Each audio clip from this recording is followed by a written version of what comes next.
महाराष्ट्र न्यूजमध्ये आपले स्वागत आहे। अंगणवाडी सेविकांचा 3 मार्चला महामोर्चा। लाडकी बहीण योजनेचे प्रति फॉर्मचे 50 रुपये बद्दल आली मोठी अपडेट। पाहूया बातमी सविस्तर। तत्पूर्वी चॅनलवर नवीन आहात तर चॅनलला सबस्क्राइब करा व पुढील बेल आयकॉनवर क्लिक करा, म्हणजे असेच लेटेस्ट अपडेट आपल्यापर्यंत येतील। सातारा अंगणवाडी सेविकाकडून लाडक्या बहीण योजनेतील महिलांचे फॉर्म भरून घेण्यात आले। त्यांचा मोबदला अद्यापही सेविकांना मिळाला नाही। असे असताना आता ई-पीक पाहणीचे काम लादले जाणार आहे। या कामाशी महिला व बालविकास विभागाचा कसलाही संबंध नाही, तरीही हे काम अंगणवाडी सेविकावर लादले जात आहे। या विरोधात जिल्हा पूर्व प्राथमिक शिक्षिका सेवक संघाच्या वतीने जिल्ह्यातील अंगणवाडी सेविकांनी जिल्हाधिकारी कार्यालयावर मोर्चा काढला।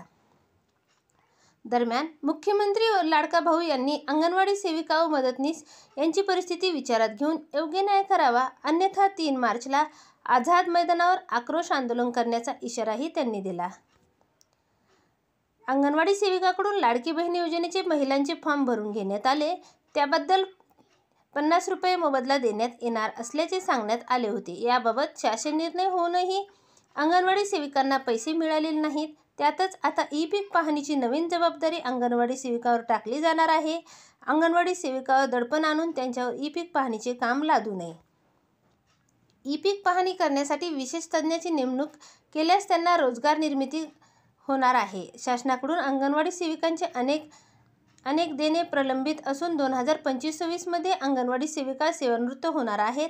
त्यांच्या मागण्या मान्य झाल्यास त्यांना त्याचा लाभ होणार आहे। पेन्शन मागणीच्या प्रस्तावावर तसेच मानधन नको, वेतन द्या याबाबत कोणताही निर्णय झालेला नाही। एकूण अंगणवाडी सेविकांच्या विविध मागण्याकडे शासनाने दुर्लक्ष झाले आहे। याबाबत शासनाने लवकरात लवकर कृती करावी, अन्यथा येत्या 3 मार्चला आझाद मैदानावर निदर्शने व आक्रोश मोर्चा काढण्यात येईल, असा इशारा देण्यात आला।